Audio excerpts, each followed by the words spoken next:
Hey, what's up guys, this is DarkArmedDuelist, and today I'm going to be doing the weather deck profile, or maybe your local forecast. I don't know, just depends on how I feel today. But today I'm going to be doing a weather deck profile. So this deck is a really fun deck that I really enjoy playing. It's really wacky, to be honest with you, how it works, because you have to have, like, the spells and traps have to be that affect the one that's immediately in front of it, or it gives the one that's immediately adjacent to it, like in these two zones, and the one below it, additional effects, which is pretty cool by banishing itself. So this deck is a really interesting deck that I think can surprise a lot of people and make, like, for really awesome plays that people just don't realize it can do.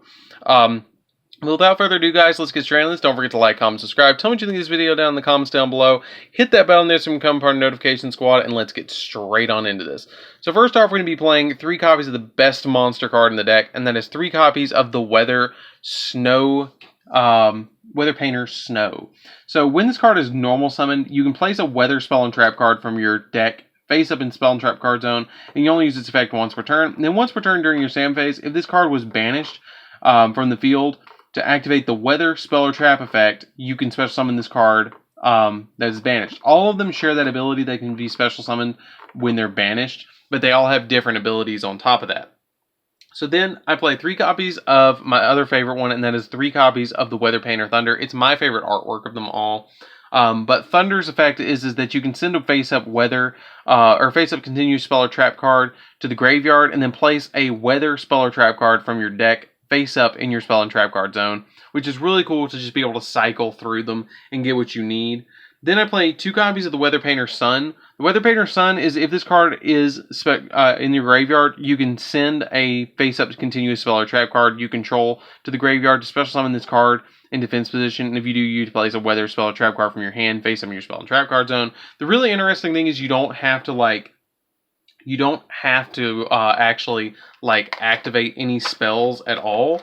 So you can play stuff like Anti-Spell Fragrance in this deck if you want to, and, you know, really get away with it because you're placing them, you're not activating them, which can really hinder your opponent and slow down their game. So then I play 2 copies of Cloud. You want to play 2 copies of Cloud because if another weather monster you control I send to the graveyard, you can target up to 2 weather spell or trap cards in your grave and place them in your spell and trap card zone, which can be really helpful if you send one to, like, grave or something like that. You can get some really interesting plays off with Cloud. Then I play 3 copies of the Weather Painter Rain.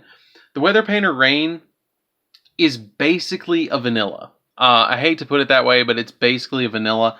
If it's special summon, if this card is special summon, you can place the weather spell and trap cards from your hand and face up in your spell and trap card zone up to the number of face up in your spell and trap card zone. But I mean, it's like it's just a vanilla. You never really use that effect anyways, so it's kind of one of those. It's a good one of. So you don't really play it that much.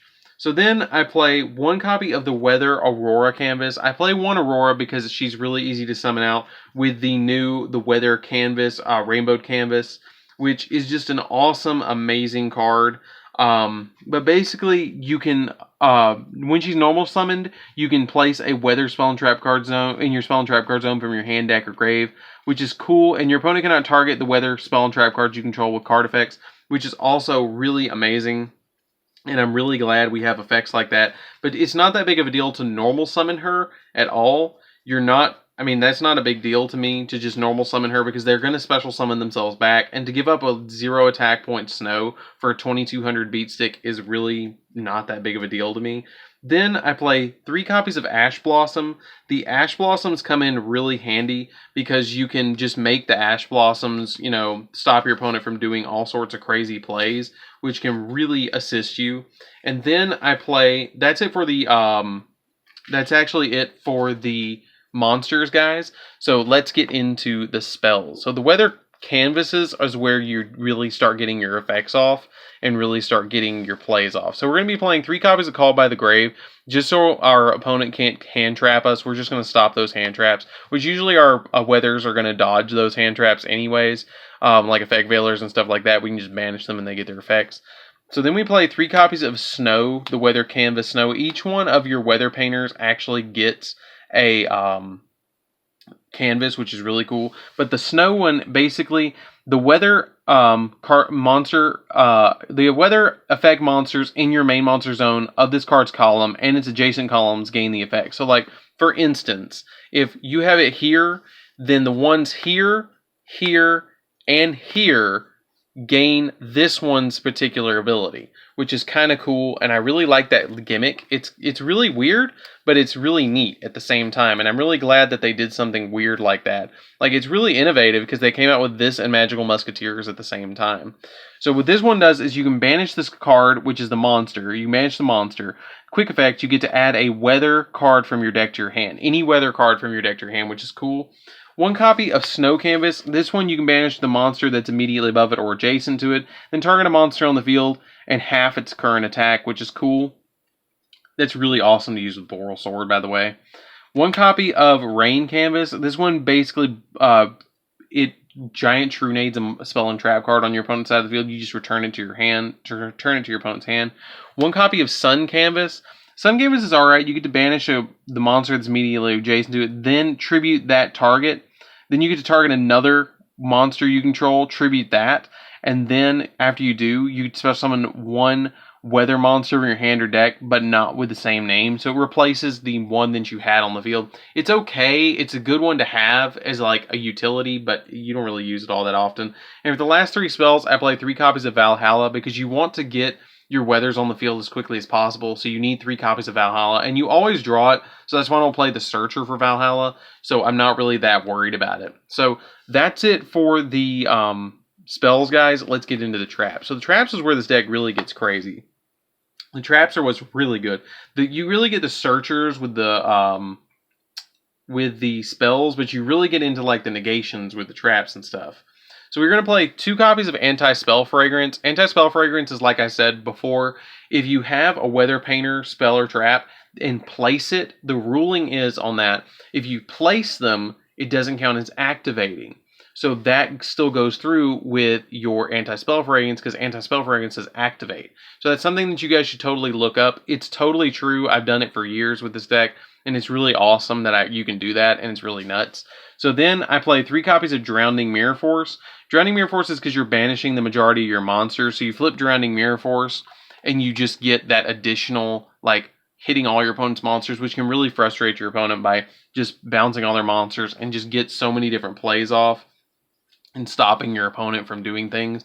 Then I play 3 copies of the new card, and that's 3 copies of the Weather Rainbowed Canvas. Basically, if you control the weather, you can only control one of it. And then, or you can only activate, you can only control one of it. And then if this card, if your opponent controls a monster quick effect, you can banish the monster that's immediately above it or adjacent to it. And then special summon one weather monster with a different name from your deck. And also, you cannot special summon other monsters in your deck for the rest of the turn, which is not that big of a deal. So just special summons your weather painters from deck, which is cool. And then 3 copies of Thunder Canvas. Thunder Canvas is amazing. Thunder Canvas is the best one, in my opinion. Because what it does is at the start of the damage step, if this monster battles, you can banish the opponent's monster, you can banish your monster, and then return the opponent's monster to the hand, which can really just, stop your opponent. If they have a Link monster on the field, I used to play a bunch of Kaijus in here because I was worried about extra deck monsters, but now with Link monsters and people committing so much to Link monsters, I'm already, making my opponent lose, resources because of this card. And it's if you attack me or I attack you. So it's just a quick effect that I can banish my monster, and then bounce yours, which is amazing. And I really love the Thundery Canvas. I love Thunder and Thundery Canvas. It's my favorite one. So that's it for the main deck, guys. Let's get into the extra deck. So the extra deck, we don't really touch it all that much, but I do have something to point out really interesting in the extra deck. So for the Weather Painter Rainbow, I used 3 copies of it, and something interesting I will point out. We do have all the Weather Painters except for the red one. We don't have a red Weather Painter. We only have 6 released, and I'm really anticipating eventually them releasing the red one, and I think it's going to be really cool. But when your opponent would special summon a monster's quick effect, you can send this Link Summon card you control to the graveyard, negate the activation if you destroyed that monster, and then once returned during your standby phase of the turn this card was banished by a Weather Painter or Weather card effect, you can special summon this banished card The weather effects this card points to gains the following effect. When a card or effect is activated, a quick effect, you can banish this card to negate the activation if you destroy it. So she's like really awesome to put up in your link zone and then have 3 under her, because you can just negate all sorts of stuff with her. And she's just an awesome card. I just wish she had like 3k attack. I wish for like the commitment that you have to put 3 into her. It would be nice to be able to have like 3k attack and have more attack points. So then I play an Avram because it's easy to make this card. Really, really easy to make. You just link away, what you need to, and it's a big, big monster. 1 Boral Sword to OTK your opponent, because this deck does struggle with having attack points in the main deck. Boral Load just to, OTK your opponent as well. Topologic Bomber Dragon, this card's really good because what you do is you special summon 1 back during your standby phase into the position this card is, and then it just destroys all the monsters on the field, and then after you do, you special summon the other ones into other zones, and then you can attack your opponent directly. So it's a really awesome card. I play 1 Decode Talker as well. Decode Talker's here because you can put them into the zones that the Decode Talker points to give it boosts. Nightmare Unicorn just to bounce monsters. Phoenix to pop spells and traps. Cerberus to pop monsters. This one bounces, this one pops. Underclock Taker to boost them up a little bit. Nightmare Shark just to, attack your opponent directly. Phantom Knight's a break sword just to, pop cards on their side of the field. Leviair just to kind of bring your stuff back. And Dante to mill cards off the top of your deck to get a 2,500 body on board. So that's it. You don't probably have to play the Dante. I play the Dante because they're all level 3s and it's easy to make a 2,500 beat stick with Dante. But that's it, guys. Don't forget to like, comment, subscribe. Tell me what you think of this video down in the comments down below. It's a really fun deck. I wish the Weather Painter Snow was a little bit cheaper. She was actually a short print when this deck first came out, so she's a little bit expensive, but the rest of the deck is really, really cheap.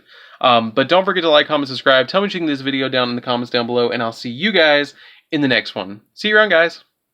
Don't forget to hit the bell so you can become part of the notification squad. See you around, guys.